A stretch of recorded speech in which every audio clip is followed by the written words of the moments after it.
E se uma das histórias mais famosas de toda a Bíblia tivesse sido mal compreendida durante séculos? Você conhece a história. Deus faz Adão dormir, tira uma costela do lado dele e, a partir desse único osso, cria Eva. Foi pintada por Michelangelo, ensinada na catequese e recontada por milhares de anos. Mas acontece o seguinte: a palavra hebraica original em Gênesis não significa costela, nem perto disso. Significa lado. Um lado inteiro, metade do seu ser. E quando você entende essa única palavra corretamente, a história toda se transforma em algo muito mais poderoso, muito mais radical e muito mais belo do que você jamais imaginou. Hoje, vamos voltar à fonte, o texto hebraico original. Letra por letra, palavra por palavra. E o que ele revela vai mudar tudo o que você pensava saber sobre a criação da mulher. Vamos começar com aquilo que a maioria de nós aprendeu. Gênesis capítulo 2, versículos 21 e 22. Na maioria das Bíblias, lê-se algo assim: Então o Senhor Deus fez cair um sono profundo sobre o homem. E enquanto ele dormia, tirou uma das suas costelas e fechou com carne aquele lugar. Depois, com a costela que tinha tirado do homem, o Senhor Deus formou uma mulher e a trouxe até ele.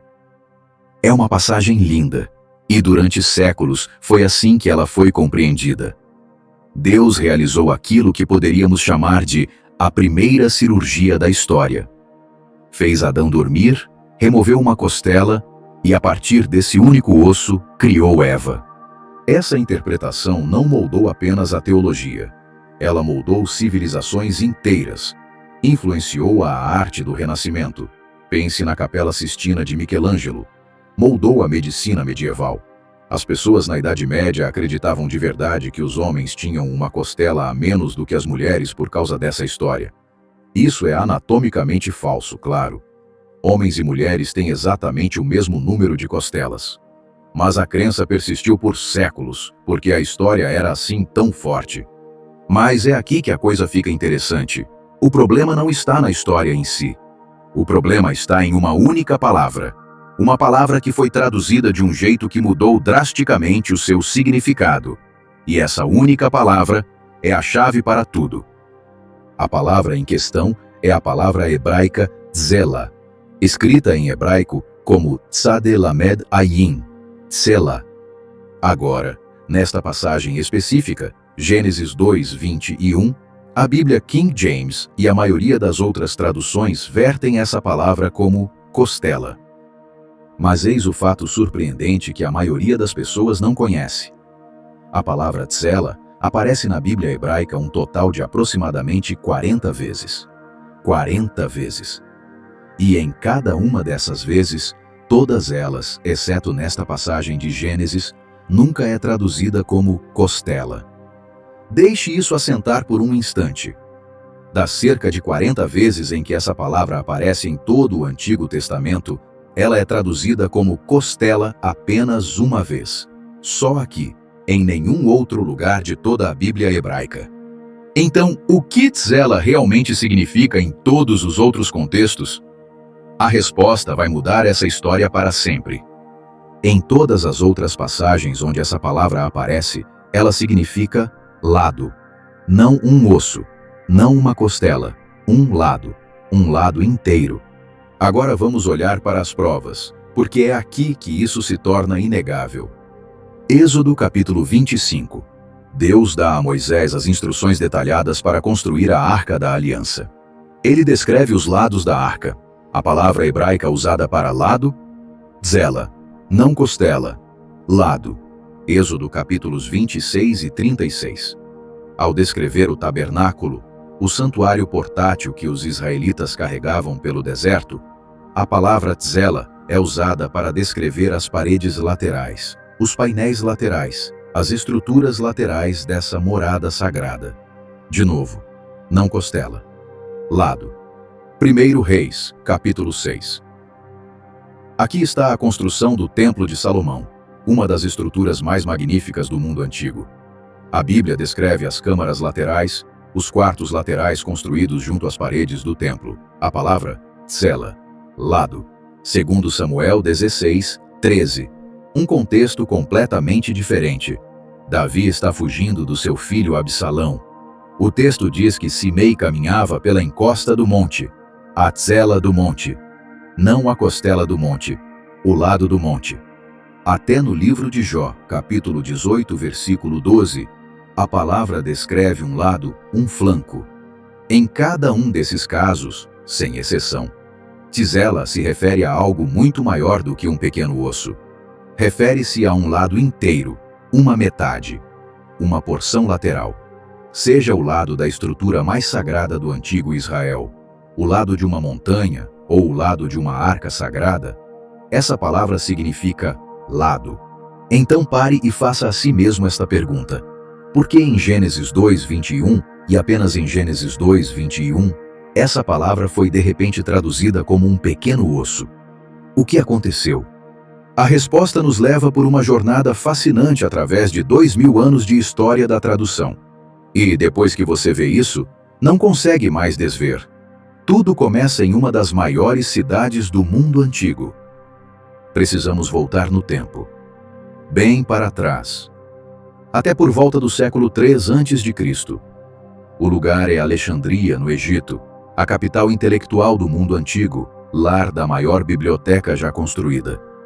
Um grupo de estudiosos judeus se reuniu ali com uma missão extraordinária. Eles assumiram um dos projetos de tradução mais ambiciosos da história da humanidade: traduzir toda a Bíblia hebraica para o grego. Essa tradução ficou conhecida como Septuaginta. Agora imagine o seguinte: você é um desses estudiosos. Você chega a Gênesis 2:21. Precisa traduzir a palavra tzela para o grego. Você sabe que essa palavra significa lado em todo o restante das Escrituras. Mas aqui, a passagem está falando do corpo humano. Então você tem que fazer uma escolha. E escolhe a palavra grega pleura, que pode significar lado, mas também carrega um sentido anatômico mais próximo de costela. Essa foi a primeira rachadura na parede. Um estreitamento sutil do significado. De lado para algo que poderia ser tanto lado quanto costela. Depois, cerca de 400 anos mais tarde, surge São Jerônimo, um dos maiores estudiosos da Igreja primitiva. Ele está traduzindo a Bíblia para o latim, criando a famosa Vulgata, que se tornaria a Bíblia padrão do cristianismo ocidental por mais de 1000 anos. Jerônimo pega a palavra grega pleura e a verte como costa.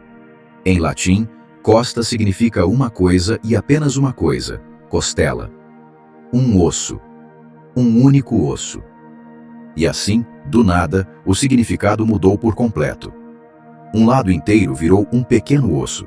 E quando as traduções para o inglês vieram séculos depois, a Bíblia King James em 1611, a Bíblia de Genebra antes dela, todas herdaram essa tradição latina. Costa virou costela, e o resto, como se costuma dizer, é história. Uma decisão em Alexandria, uma palavra em Roma, e por 2000 anos, o significado original ficou enterrado. Mas eis o que é notável. Ele não ficou enterrado para todos. Nem todos esqueceram. Enquanto o mundo ocidental de língua latina lia costa, costela, e construía toda uma teologia em torno de um osso, havia outra tradição. Uma tradição mais antiga. Uma que nunca perdeu o significado original. Os antigos rabinos que escreveram o Talmud e o Midrash, as vastas e brilhantes coletâneas de comentário e interpretação judaicos, abrangendo séculos de pensamento, eles sabiam.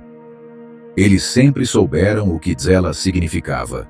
E o que eles ensinaram vai te deixar sem fôlego.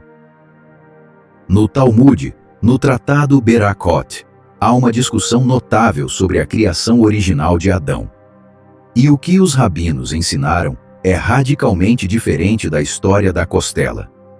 Eles sugerem que o primeiro ser humano, Ha-Adam, literalmente o humano, e não especificamente o homem, não foi criado como um único ser masculino. Em vez disso, o Adão original foi criado com dois lados, masculino e feminino. unidos como um só ser. Imagine o seguinte: a expressão hebraica é du partsufim, que significa duas faces ou duas frentes. O humano original tinha dois lados, masculino e feminino, fundidos, costas com costas. Segundo essa interpretação, quando Deus separou a tzela, o lado, ele não estava arrancando um pequeno osso. Ele estava realizando algo muito mais profundo. Estava dividindo um ser completo em dois, separando o humano original em duas metades iguais, Adão e Eva. O Midrash Rabbah sobre Gênesis vai ainda mais longe. Ele descreve como Deus cuidadosamente partiu esse ser duplo em dois, criando dois indivíduos completos, que poderiam então, pela primeira vez, se virar, se encarar, se ver, se reconhecer e se unir em amor. Esta não é uma história sobre extrair uma peça sobressalente. Esta é uma história sobre duas metades iguais de um todo completo sendo libertadas para se encontrarem. Agora, com esse entendimento, vamos voltar e reler a passagem de Gênesis. Escute cada palavra, porque tudo muda. Então o Senhor Deus fez cair um sono profundo sobre o homem, e ele dormiu. Depois, tirou um dos seus lados e fechou a carne naquele lugar. E o Senhor Deus construiu, no formato de uma mulher, o lado que tinha tirado do homem e a trouxe até ele. Você percebe a diferença? Deus não tirou um pequeno osso. Ele tirou um lado inteiro. Ele dividiu o ser humano original ao meio. E repare no verbo. O texto diz que Deus construiu a mulher. Em hebraico, vayiven. Ele não apenas a formou ou a moldou do jeito que formou Adão do pó. Ele a construiu. Como se constrói uma estrutura, um edifício, um templo. Vamos parar aqui, porque essa palavra é extraordinária. Quando Deus cria Adão em Gênesis 2:7, o hebraico usa a palavra vayitzer, que significa formou ou moldou, como um oleiro trabalhando o barro. É a linguagem do artesanato, das mãos moldando algo a partir de matéria-prima. Mas para Eva, uma palavra completamente diferente. Ele constrói. Vaiven, da raiz hebraica BNH, a mesma raiz usada para construir uma casa, uma cidade ou um templo. Essa é uma linguagem arquitetônica deliberada. Essa é a linguagem de construir algo grandioso. E é aqui que a coisa fica ainda mais notável. O Talmud, no Tratado Berachot 61a, aponta algo que faz arrepiar a espinha. A raiz BNH, a mesma raiz de construiu, também é a raiz da palavra biná. E biná significa entendimento, sabedoria, intuição profunda. Os rabinos enxergaram um jogo de palavras intencional. Deus construiu a mulher com biná, com profundo entendimento e intuição. Eva não foi uma peça sobressalente fabricada a partir de um osso que sobrou. Ela foi construída, arquitetonicamente erguida com intenção, sabedoria e propósito divinos. Pense nesse contraste. Adão foi formado como o barro. Eva foi construída como um templo. A criação de Eva não é um ato secundário, não é algo pensado depois. Ela é apresentada no texto hebraico como um ato de arquitetura divina, o mais elevado, intencional e profundo ato de design. Agora, há outro detalhe escondido nessa passagem pelo qual a maioria das pessoas passa direto: o sono profundo. A palavra hebraica é tardema, e esse não é um sono comum, nem de longe. É uma inconsciência profunda, sobrenatural, aterradora. A mesma palavra aparece em Gênesis 15, quando Deus faz sua aliança eterna com Abraão. Um pavor e grande escuridão caem sobre ele. Tardema aparece no livro de Jó para descrever visões divinas, na história de Jonas, para descrever uma inconsciência provocada de modo sobrenatural. Agora faça a si mesmo esta pergunta: se Deus estivesse simplesmente removendo um pequeno osso, uma extração rápida e pequena, você não precisa do poder precisaria provocar esse sono sobrenatural, cósmico, mas se Deus está fazendo algo muito maior, você não precisa do poder do Todo-Poderoso para remover uma costela, separando mas se Deus está fazendo algo muito maior, reestruturando a própria natureza da existência humana, separando o lado masculino do lado feminino, reestruturando a própria natureza da existência humana. É um sinal, isso exige um poder divino, um aviso piscando de que algo capaz de mudar o mundo, de alterar a realidade, é um sinal acontecendo. Um aviso Deus está remodelando a própria humanidade, de alterar a realidade. Eis algo fascinante que a maioria das pessoas nunca está remodelando a própria humanidade. Pode haver uma conexão mesopotâmica agora, antiga eis algo fascinante que a maioria das pessoas nunca ouviu. Se prendeu a essa história em primeiro mesopotâmica antiga que ajuda a explicar como a palavra uma das mitologias mais se prendeu a essa história em primeiro lugar. Há um conto sobre o deus Enki, mitologia suméria, que come plantas uma das mitologias mais antigas da história humana. 8 partes do seu corpo adoecem, inclusive a costela, que come plantas proibidas. A deusa Ninhursag cria 8 divindades que adoecem, uma para cada doença. A deusa que cura a costela de Enki cria 8 divindades curadoras, eis a reviravolta doença. Em sumério, a deusa que cura a costela de Enki se chama Ninti, significa duas coisas ao mesmo tempo. Em sumério, costela e significa senhora. Então, o nome Ninti é um significa duas coisas ao mesmo tempo, tanto senhora da costela quanto senhora da vida. O nome Ninti agora é um pense em Eva. Significa em hebraico, senhora da costela, quanto senhora da vida, vivente. Agora pense em Eva, mãe de todos os viventes. O nome dela, ela é, em essência, significa a senhora da vivente. Mãe de todos os viventes. Samuel Noah Kramer, ela é, em essência, sugeriu que a senhora da trocadilho sumério. O renomado sumerólogo Samuel Noah Kramer pode ter se infiltrado através de culturas e séculos, o jogo de palavras ligando o modo como os tradutores posteriores pode ter se infiltrado através de culturas e séculos, mesmo que a palavra hebraica como os tradutores posteriores entenderam e inverteram o texto hebraico. Ela significa mesmo que a palavra hebraica tzela não carregue absolutamente nem milhares de anos pode ter ajudado a fixar ela significa uma tradução errada que durou 2 milênios. Um trocadilho numa língua então, por que tudo isso importa?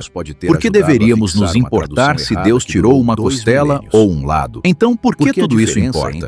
Por que deveríamos nos importar se Deus tirou uma costela ou um lado? Porque a diferença entre essas duas palavras cria dois entendimentos completamente essa diferença teve sobre a relação entre o homem se e a Eva mulher. Foi feita de uma única costela e durante séculos, um osso pequeno essa diferença teve consequências isso pode reais. Sugerir sutilmente que ela foi feita de uma única costela derivada, um osso pequeno acessório secundário. Isso pode sugerir sutilmente que ela é secundária. E ao longo da história, derivada, essa interpretação às vezes foi usada acréscimo de propósito principal para justificar a subordinação das mulheres. Essa interpretação às vezes se ela veio de uma parte de propósito, ela deve ser menor para justificar a subordinação das mulheres do lado de Adão. Se ela veio de uma parte menor, ela deve ser menor dele.